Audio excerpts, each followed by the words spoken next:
Thank you, Rachel. Thanksgiving, usually one of the year's deadliest weeks for traffic crashes. Between navigating unfamiliar roads, driving late at night, and the sheer fact that when the volume in traffic goes up, car crashes numbers generally go up as well, it is extremely important to drive safe and be careful over the long weekend and, of course, throughout the entire holiday season. Joining us now to talk about how to avoid an accident this holiday season is legal expert Brian Douglas. So, Brian, it makes complete sense to me that this is a very dangerous time of year to be on the roads. Absolutely. According to AAA, 46 million Americans are going to travel 50 miles or more to celebrate Thanksgiving this year. I say there are three huge mistakes that you should avoid if you get in a car accident. Okay, what are those? Let's start with the first one. The first mistake is admitting fault. People will say the craziest things to the police after an accident. You'll hear things like, "Sorry, officer, I didn't see him coming and I only had one beer." Or like, "Oh my God, I was just tweeting for like 30 seconds. Relax, I do it all the time." My bad Foster Brooks impersonation aside, the point is, you don't want to say anything that makes it seem like the accident was your fault, if in fact it wasn't. Okay, so what's the second one?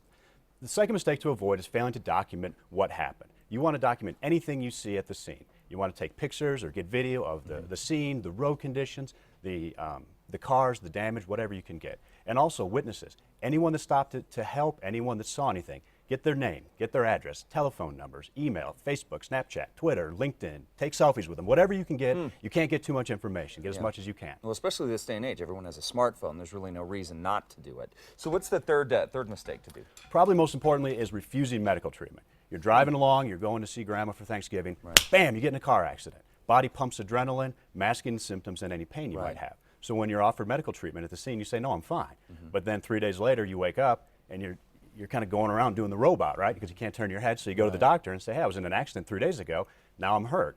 Problem is, you can't prove that the injuries were caused by the accident. Right, yeah, that makes a lot of sense. And, you know, anyone that's been in an accident before, I remember that. I had a horrible accident some years ago, and it was that thing, "No, I'm fine, and then the pain came later. So, these are the things to avoid. What should we do if we get in an accident? I tell people to follow the law. L, look for injuries.